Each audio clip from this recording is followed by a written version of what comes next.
बिस्मिल्लाहिर्रहमानिर्रहीम। अस्सलाम वालेकुम students, welcome to CBEL concept based education learning YouTube channel में हमाद अहमद आपका ट्यूटर। आज के इस लेक्चर में हम बात करेंगे बीकॉम पार्ट 2 की और इसका सब्जेक्ट है बीसीआरडब्ल्यू। तो आज से स्टूडेंट्स हम बीसीआरडब्ल्यू की paper pairing scheme annual examination 2023 के रिलेटेड शेयर करने लगे हैं। तो आज हम उसका क्वेश्चन नंबर 1 करेंगे। क्वेश्चन नंबर 1 क्या है? कंपोनेंट्स, एलिमेंट्स, कैरेक्टरिस्टिक्स या feature of good communication. Communication के रिलेटेड जो भी क्वेश्चन आपको, मतलब इस क्वेश्चन के रिलेटेड जो भी वो वर्ड्स यूज कर सकता है ना, तमाम चीजें आपसे शेयर करूंगा। और इसके अलावा आपको बताऊंगा कि आपने इस क्वेश्चन के अंदर इंट्रोडक्शन और इस क्वेश्चन के अंदर आपने हेडिंग्स वगैरह कितनी कितनी रखनी है। तो स्टूडेंट्स, वीडियो को शुरू करने से पहले आप स्टूडेंट्स से ये रिक्वेस्ट है, वीडियो को लाइक करें, चैनल को सब्सक्राइब करें और बेल आइकन को तो जरूर हिट कर दीजिएगा ताकि आपका बहुत ज्यादा बेनिफिट हो। अब हम पेज की तरफ मूव ऑन करते हैं और देखते हैं कि एक्चुअल में हम ना इस क्वेश्चन के अंदर ये क्वेश्चन आएगा कैसे कैसे और इस क्वेश्चन के अंदर हम कितनी कितनी हेडिंग्स रखेंगे और उसके अंदर मटेरियल कितना कितना लिखेंगे। अच्छा, तो स्टूडेंट्स अब देखिएगा, अब आपको आपकी बुक का पेज नंबर 12 नजर आएगा। इसके ऊपर हम अपनी पेपर पेयरिंग स्कीम से क्वेश्चन नंबर 1 करेंगे। तो स्टूडेंट्स, ये बुक कौन सी है? बुक है राइटर इमरान हाशमी की, आपने बुक लेनी है।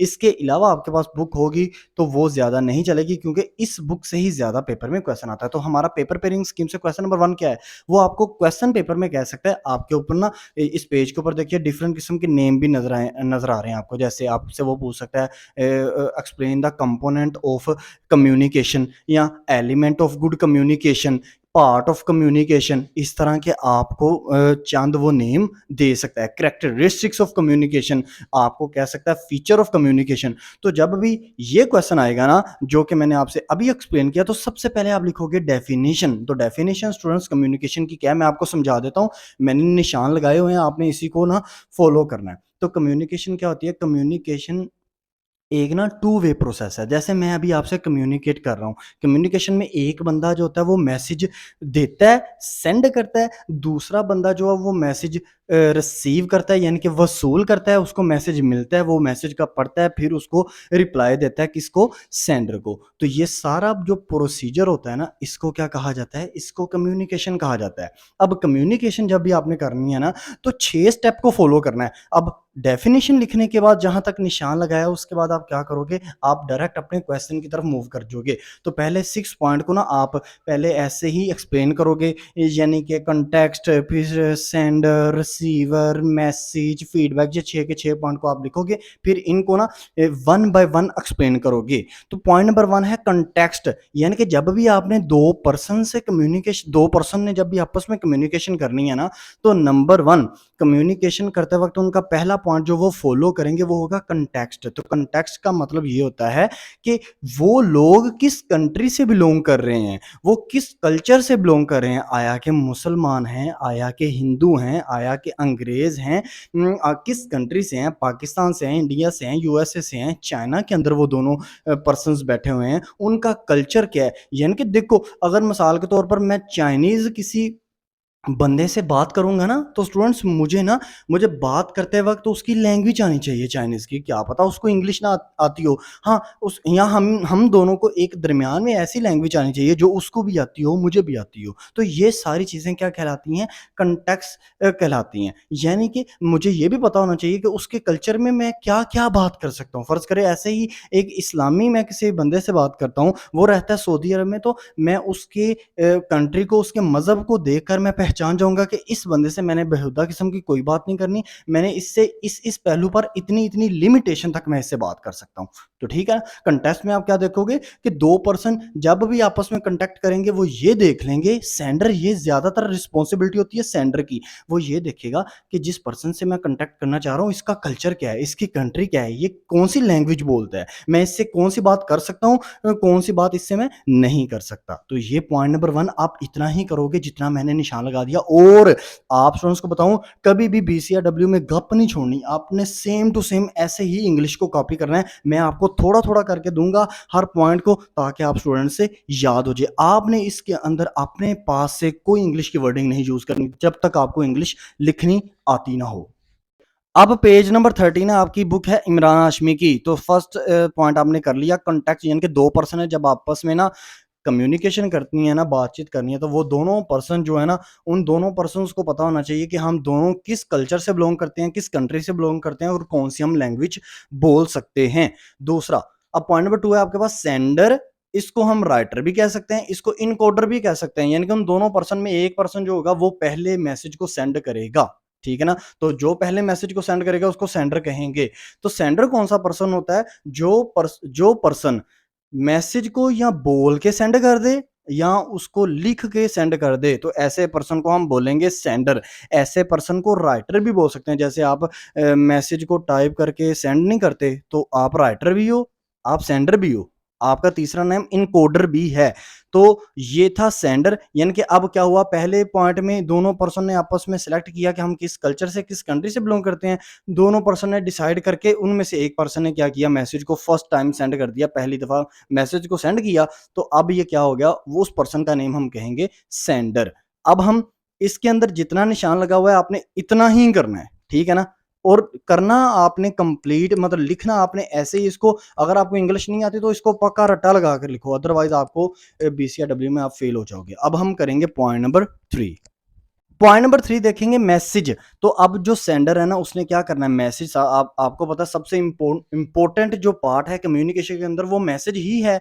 यानी कि दो पर्सन आपस में क्या बातचीत करने लगे हैं, तो उस बातचीत करने को कहते हैं मैसेज। तो मैसेज जो सेंडर है ना, वो क्या कर सकता है, वो वर्बली भी सेंड कर सकता है मैसेज, और नॉन वर्बली भी सेंड कर सकता है। मतलब वो मैसेज को बोलकर भी आपको भेज सकता है और मैसेज को लिख कर भी वो आपसे भेज सकता है। हाँ, वो मैसेज में आपसे अच्छी अच्छी एक बिजनेसमैन की तरह एक बहुत मतलब एक फॉर्मल लैंग्वेज भी यूज कर सकता है। वो ऐसी लैंग्वेज होती है, वो ऐसा मैसेज टाइप किया होता है जिसमें ना डियर सर, डियर मैडम करके आपसे ना मुखातब किया जाता है। वो इनफॉर्मल लैंग्वेज भी यूज कर सकता है, वो माय डियर फ्रेंड या इस तरह का डियर फ्रेंड, इस तरह की लैंग्वेज भी वो यूज कर सकता है। तो ये है मैसेज। मैसेज आपका इन इन तरह का हो सकता है। और मैसेज के लिए एक और चीज जरूरी है कि आप जिस पर्सन को मैसेज सेंड कर रहे हो ना, वो पर्सन भी आगे अवेलेबल होना चाहिए, जिसको हम रिसीवर कहते हो। तो दो पर्सन सबसे पहले क्या करेंगे कम्युनिकेशन करने के लिए, आपस में डिसाइड करेंगे कि हम किस कंट्री से बिलोंग करते हैं, किस कल्चर से बिलोंग करते हैं।